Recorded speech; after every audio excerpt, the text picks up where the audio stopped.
Berikutnya soal nomor 21.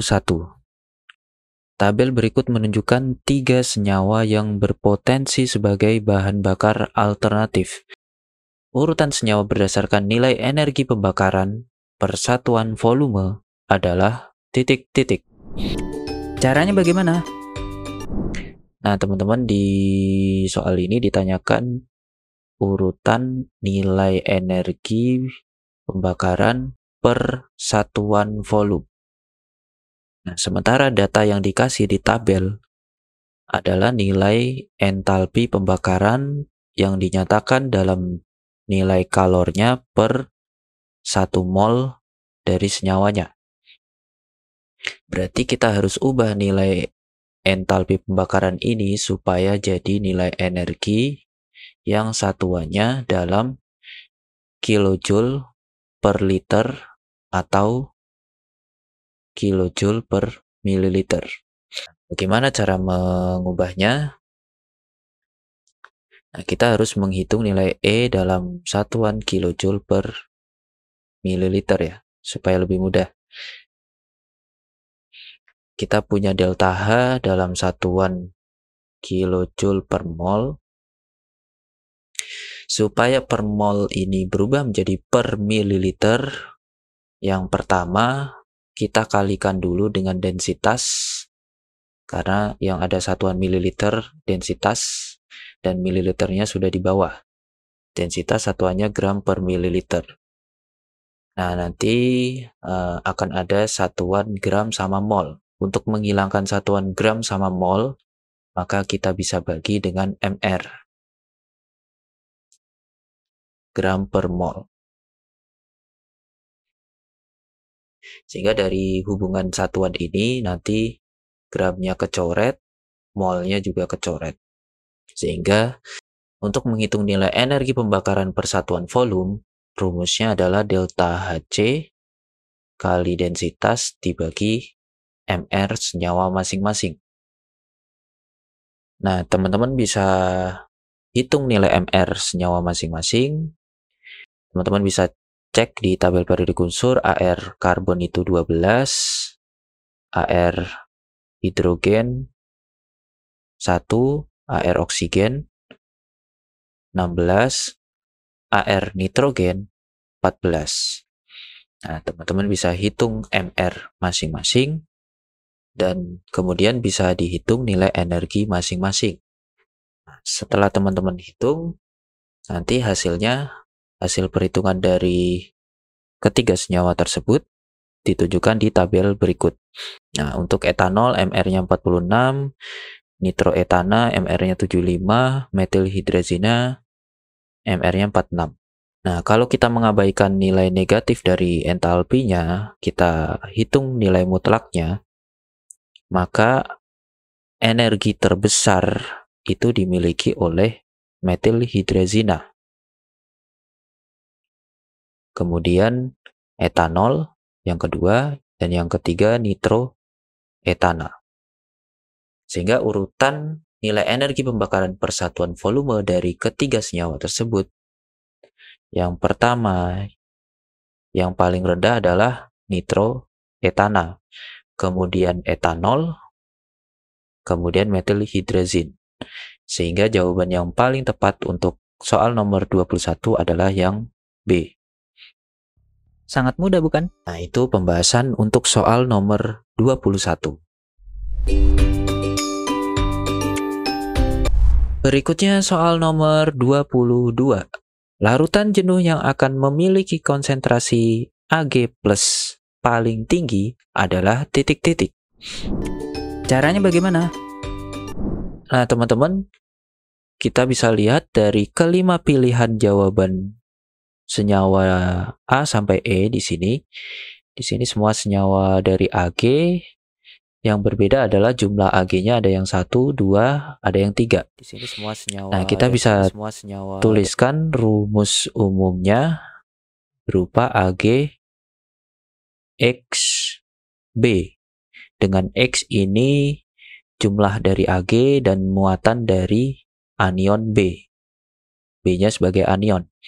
Jika terurai, akan menghasilkan ion Ag+ sebanyak X dan ion Bx- sebanyak 1. Nah, kalau kita tuliskan mula-mula reaksi setimbangnya, jika AgXB larut sebanyak S dan terurai semua, maka akan menghasilkan sebanyak XS Ag+ dan Bx-nya sebanyak 1S.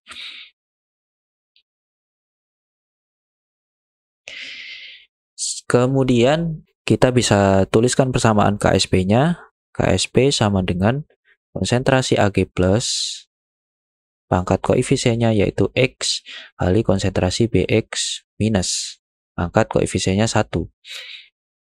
Kita masukkan konsentrasi Ag+-nya sebanyak X kali S pangkat X, Bx minusnya sebanyak S. Maka KSP-nya sama dengan X pangkat X kali S pangkat X kali S. Jadinya X pangkat X kali S pangkatnya ketika dikalikan pangkatnya ditambah, berarti X plus 1 pangkatnya. Maka nilai S sama dengan akar dari X plus 1 KSP dibagi X pangkat X. Nah, kemudian yang ditanyakan di soal adalah konsentrasi Ag+ paling tinggi. Konsentrasi Ag+ saat kesetimbangan itu kondisi yang sama seperti saat larutan tersebut tepat jenuh. Larutan tepat jenuh artinya larutan berada di nilai kelarutan maksimumnya, yaitu tepat saat setimbang. Maka konsentrasi Ag+-nya setara dengan nilai X kali S.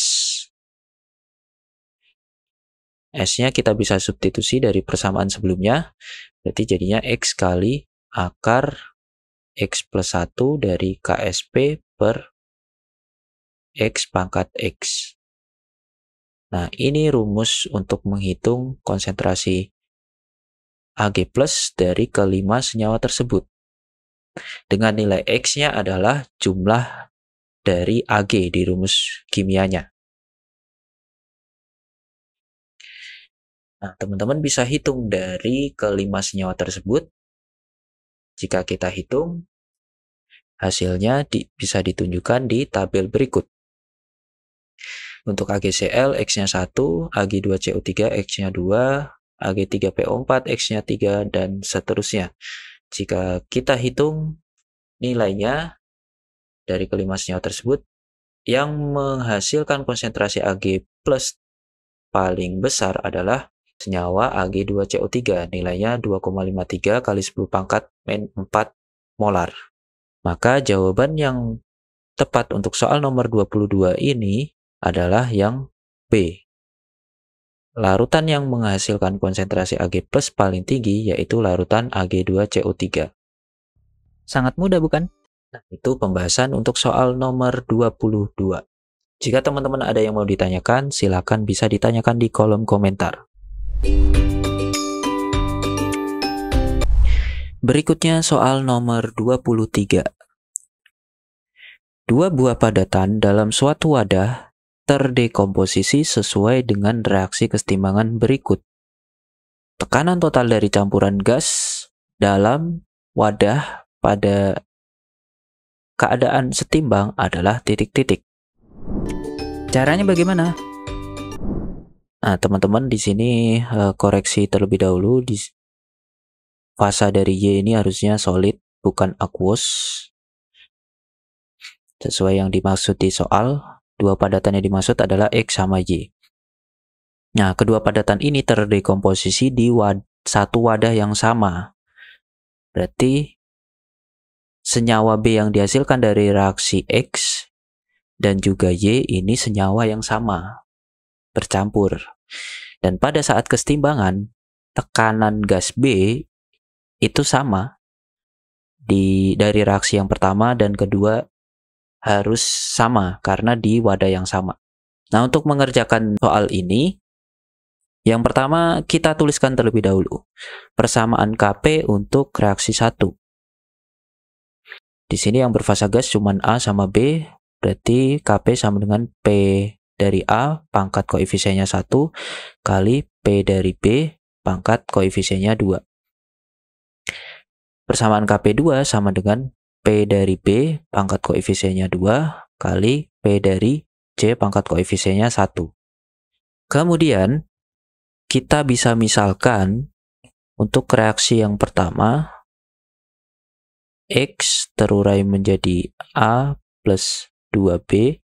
Kita bisa misalkan jumlah yang terurai dari X itu sebanyak X. Jadi X yang terurai sebanyak sejumlah X, maka A yang dihasilkan sebanyak X, B yang dihasilkan sebanyak 2X.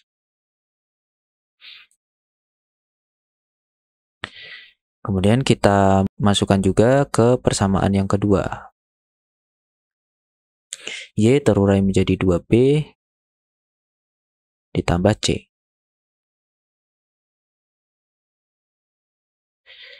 Kita misalkan jumlah Y yang terurai itu sebanyak Y. Nah, teman-teman harus hati-hati, senyawa B itu sudah dihasilkan sebanyak 2X. Karena ini di wadah yang sama, jadi kesetimbangannya itu saling terkait. Kecuali kalau wadahnya berbeda. Kedua kesetimbangan ini bisa dipisah. Nah, berarti di wadah sudah dihasilkan B sebanyak 2X di awal. C-nya belum ada. Kemudian dari reaksi penguraian Y, dihasilkan B sebanyak 2Y. C-nya sebanyak Y. Maka total B saat setimbang sebanyak 2X plus 2Y. Total jumlah C-nya sebanyak Y. Nah, sehingga saat kesetimbangan kita akan memperoleh tekanan dari A sebanyak X, tekanan dari B sebanyak 2X plus 2Y untuk kedua reaksi kesetimbangan, tekanan dari C sebanyak Y. Nah, kemudian kita masukkan ke persamaan Kp. Kp1 sama dengan PA, PA-nya yaitu X, dikalikan P dari B, 2X plus 2Y pangkat 2. Kemudian persamaan Kp2 sama dengan tekanan dari B pangkat 2, yaitu 2X plus 2Y pangkat 2 kali tekanan dari C, yaitu Y. Supaya lebih mudah menyelesaikan dua persamaan ini kita bisa bagi saja Kp1 dengan Kp2. Jadinya Kp1 per Kp2 sama dengan X 2X plus 2Y kuadrat per 2X plus 2Y kuadrat kali Y. 2X plus 2Y kuadratnya bisa dicoret, sehingga kita bisa masukkan nilai Kp1-nya 9 kali 10 pangkat min 3 dibagi Kp2-nya 4,5 kali 10 pangkat min 3 sama dengan X per Y. Maka 9 dibagi 4,5 hasilnya 2 sama dengan X per Y. Maka nilai X sama dengan 2 kali nilai Y. Nah, setelah itu kita bisa hitung nilai X dan Y dengan cara kita masukkan ke salah satu persamaan. Bisa persamaan Kp1 atau Kp2. Coba kita masukkan ke persamaan Kp1. Kp1 nilainya 9 kali 10 pangkat min 3 sama dengan nilai X kita ganti dengan 2Y kali 2 kali nilai X, berarti 2 kali 2Y, jadinya 4Y. Itu sama dengan 2Y kali 6Y pangkat 2.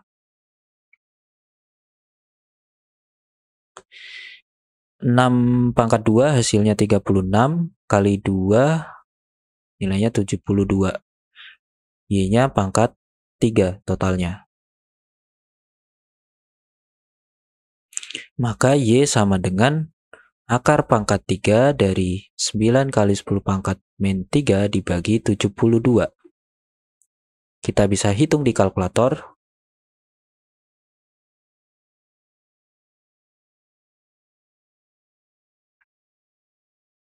Hasilnya 0,05. Maka nilai X-nya sama dengan 2 kali nilai Y. Berarti X-nya sama dengan 0,1. Kemudian yang ditanyakan di soal adalah tekanan total dari campuran gas. Berarti tekanan total semua gas, yaitu tekanan gas A, B, dan C.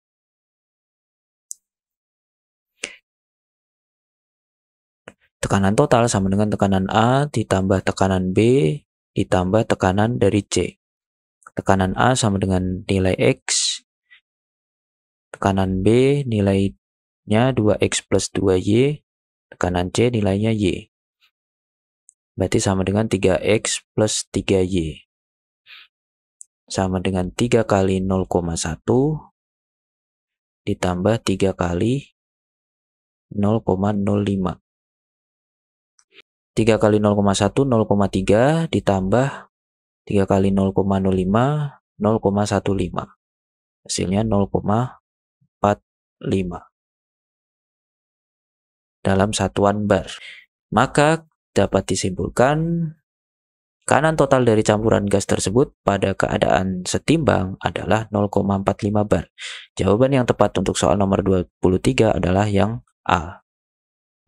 Sangat mudah bukan? Nah, itu pembahasan untuk soal nomor 23. Berikutnya soal nomor 24. Seorang mahasiswa memerlukan larutan buffer karbonat pH 10 untuk mempelajari efek hujan asam pada batuan kapur. Buffer tersebut disiapkan dari campuran padatan Na2CO3 dan NaHCO3 yang dilarutkan dalam air. Jumlah padatan Na2CO3 yang ditambahkan ke dalam 1,5 liter larutan NaHCO3 0,2 molar untuk menghasilkan larutan buffer tersebut adalah titik-titik. Caranya bagaimana? Nah, teman-teman, karena mahasiswa tersebut pengen membuat buffer pH 10, kenapa digunakan garam campurannya itu NaHCO3 dengan Na2CO3? Karena pH 10 itu mendekati nilai pKa2. Jadi kalau teman-teman hitung nilai pKa2, nilainya akan mendekati nilai pH 10.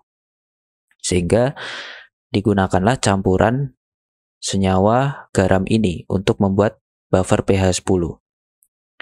Nah, garam NaHCO3 dan Na2CO3 itu kalau dilarutkan dalam air akan dihasilkan ion HCO3- dan ion CO32-. Nah, bentuk asamnya berupa HCO3- ketika terurai akan menghasilkan H+ dan juga ion CO32-. Nah, ini reaksi kesetimbangan ionisasi asam H2CO3 yang kedua. Konstanta kesetimbangannya Ka2. Nah, untuk membuat larutannya harus menggunakan bentuk garamnya, yaitu dalam bentuk garam natrium. Nah, karena ini kesetimbangan ionisasi yang kedua, maka kita gunakan rumus buffer asam pakainya Ka2. Rumusnya adalah H+ sama dengan Ka2 kali mol dari asam, yaitu mol dari HCO3- atau dalam bentuk garamnya berupa NaHCO3 dibagi mol basa konjugasinya, yaitu berupa CO32- atau dalam bentuk garamnya berupa Na2CO3. pH yang diinginkan adalah pH 10. pH 10, kalau kita hitung konsentrasi H+-nya, Berarti sama dengan 10 pangkat minus dari pH, yaitu 10 pangkat minus 10 molar. Kita masukkan ke rumusnya, 10 pangkat minus 10 sama dengan 5,6 kali 10 pangkat minus 11 kali mol dari NaHCO3 bisa kita hitung dari nilai molaritas dan juga nilai volumenya. Mol sama dengan molaritas kali volume. Molaritasnya 0,2, volumenya 1,5 liter. Berarti sama dengan 0,3 mol. Nah, kita masukkan ke rumusnya 0,3 dibagi mol Na2CO3 yang kita cari. Maka mol Na2CO3 bisa kita hitung di kalkulator. 0,3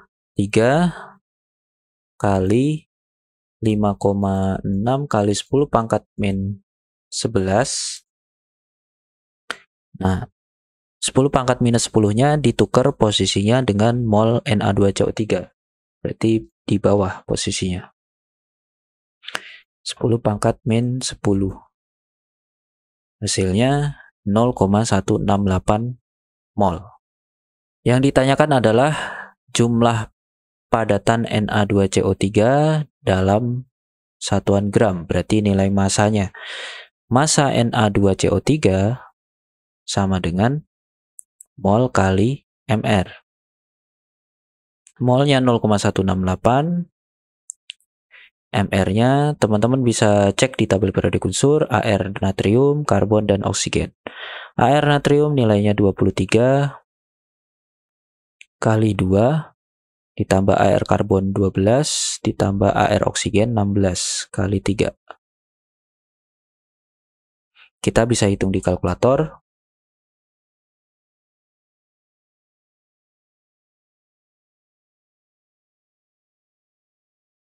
Hasilnya 17,81 gram.